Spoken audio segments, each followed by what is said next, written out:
এই ব্যক্তিগত স্বাধীনতা আমি এন্ডস করছি। কাল আমি এরকম ব্যক্তিগত স্বাধীনতায় এমন কিছু পরে ও হাতে নিয়ে ক্লাসে যাব।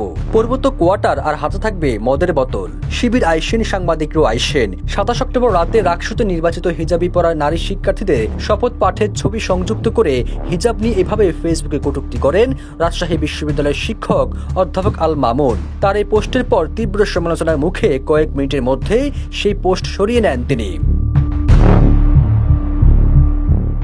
এদিকে হিজাব নিয়ে কটূক্তির প্রতিবাদে এবার ইসলামিক পোশাক পরে ক্লাস নিয়েছেন রাজশাহী বিশ্ববিদ্যালয়ের আরেক শিক্ষক ডক্টর মোহাম্মদ মনিরুজ্জামান। তিনি পবিত্র কোরআন বুকে নিয়ে এবং ইসলামিক পোশাকে শিক্ষার্থীদের ক্লাস নেন। হিজাব নিয়ে একই বিশ্ববিদ্যালয়ের আরেক শিক্ষকের বিতর্কিত মন্তব্যের প্রতিবাদ জানাতেই তিনি এভাবে শ্রেণীকক্ষে উপস্থিত হন। তবে তার এমন প্রতীকীর প্রতিবাদে বিভিন্ন মহলে প্রশংসায় ভাসছেন তিনি। একই সাথে বিতর্কিত মন্তব্য করা সেই শিক্ষকও ক্ষমা চান।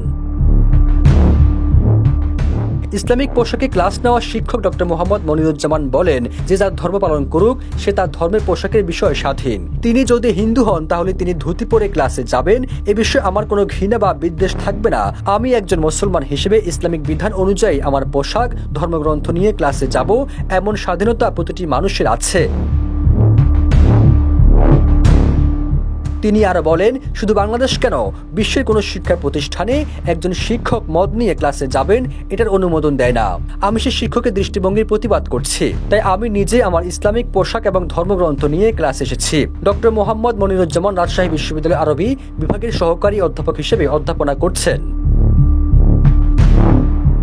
এদিকে হিজাব নিয়ে কটূক্তি করা অধ্যাপক আল মামুন পরবর্তী আরেকটি পোস্ট করে বলেন, হতাশাগ্রস্ত আমি, ঝোঁকের বসে এমন কিছু লিখি যা লেখা উচিত হয়নি, তা আমি লিখতে চাইও নি।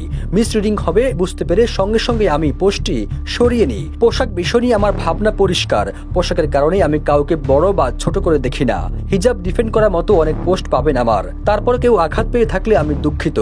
পোস্টে তিনি আরো বলেন, আমি সবসময় শিক্ষার্থীদের জন্য শুভকামনা করি। আশা করি বিভ্রান্তিকর উত্তেজনা এবার প্রশমিত হবে।